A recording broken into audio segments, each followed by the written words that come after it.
have one important question. Can you trust government news and data? If you're in the news, of course, you know what's going on currently in India. The GDP numbers of the country is becoming a source of political bickering between the country's two most powerful political parties. The GDP numbers were reported. It was later taken down from the government website. Then the political powers began to hit each other about whether that data was correct or not. And that, if you watch, if you're in the news, you know what I'm talking about, what's currently in India. So the GDP, or what you call the gross domestic product of a country, could become a highly inflammable.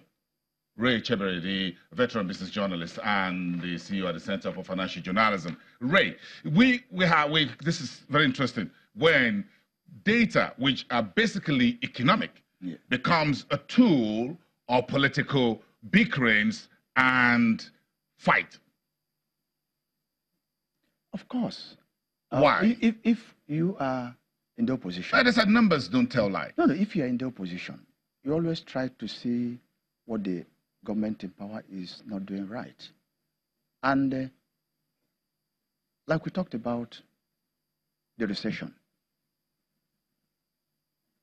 the opposition would have been the first, possibly, to say, hey, something is going wrong.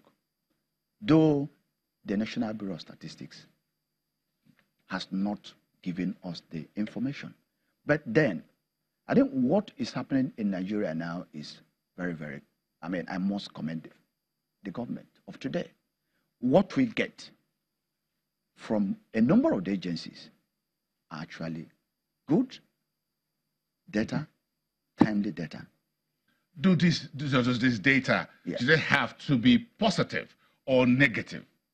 Not necessarily. Just give them out the way they are. If you try to manipulate them, that's where the problem comes in. Somehow, some way, somebody must get the right figures. So do people on the street believe these numbers, the believability here? Yes, especially now. Because what is happening, like I said, is that we have a good number of government agencies that are giving us accurate and timely data. So you don't really need to doubt this data, this information that even if they're unpalatable. Of course, even if they're unpalatable, you just take them that way because that's the truth. Except when somebody has tried to concoct something and then dish it out as fact. Now, hardly do we have economic and business narratives without it becoming partisan and political. Of course, that is expected because everybody is not in the same camp. You, of course, will be looking at what I'm doing, and I'll be looking at what you're doing, and somehow, even if the figures are there, if I have a way of twisting them a bit, and they still make sense to me, and I want to use it to fight you, why not? What is the danger there when, if government agencies or government or the political side take an economic data and try to sweeten it with an icing, right? Is where to tell the people, well, it's not really that we have unemployment at this level or inflation at this level or whatever interest rate at this level. What we're trying to do is this. Well, the figure in hard facts, in numbers, tell a total different story. Yeah, you see where the problem comes from.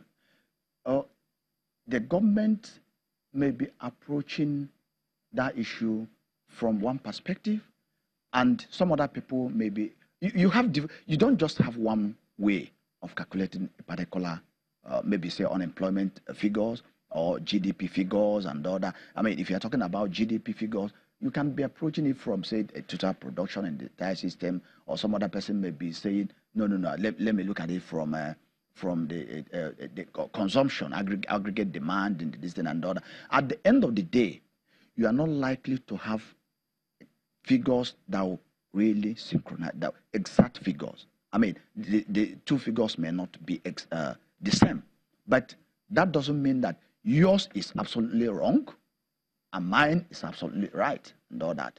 But it becomes a problem when the disparity is just so clear and so wide that somebody will be asking, oh, where is this person coming from? Are you coming from the moon?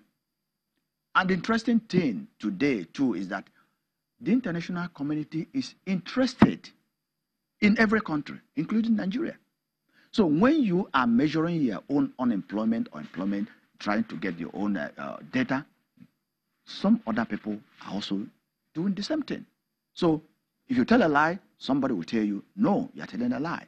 This is what we have. And we are sure that these are the numbers. These are the exact numbers. We will have a job, and an enviable job of evaluating news, what you call the economic news, from the government over 3 decades and more of your own career. How have you been able to walk this landmine in a highly, to use the word quote unquote, what the World Bank paper said many years ago, highly impoverished economy, or an economy, a country that is polarized along ethnic, tribal, whatever sentiments? How do we navigate this? I must say it's been a very tough call because especially before now, when you had government not coordinated in terms of what they say or what the different agencies say. I believe you recall that there was a time in this country before the establishment of debt management office, when you have one debt figure from the central bank, you have another one from the Ministry of Finance, you have another one from the possibly Minister of External Affairs, you have another one from National Planning, you have another one from the presidency, the same government.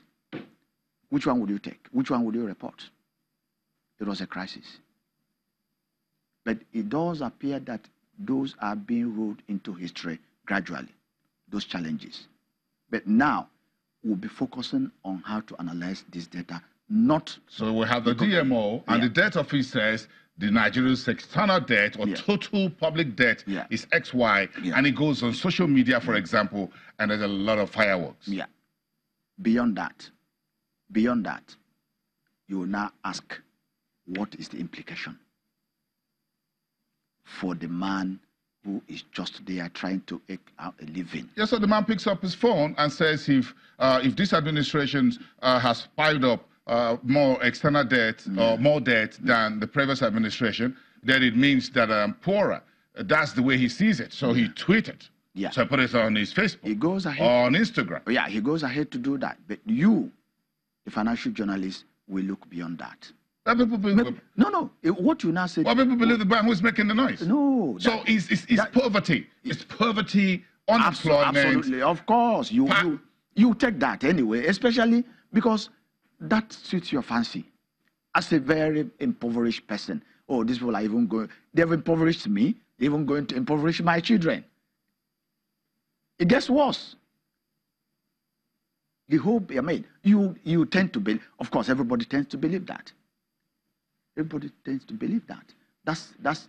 I mean, like you said, in an impoverished society, if somebody tells you that, hey, this person is making your matter worse, you are bound to believe him or her. But if the government is doing something positive and it comes like a drop in the ocean, does it get trampled with the negativity, negative sentiments that folks already have about that particular administration? Of course. I mean, if your situation is not improving, then whatever you are preaching to me is landing on deaf ears. Definitely. Even if they are factual. No matter how factual they are not feeling that. I am not feeling it. No, I want to feel it. I want to feel it. Look, nobody is figures. Nobody is data. No. Nobody. Even the... But everything we eat is data. But Ray. Is data. Yes, everything we eat is data. Is data. But what I'm telling is... So we have to eat data. No, that data, you have to convert it to something that you eat. That you eat. It's like Yes. chicken. We're going to keep having this controversy, you and I here. No, because... data is very, very useful. I can tell you. Yes. Very, very useful. But tell me how it makes my situation better.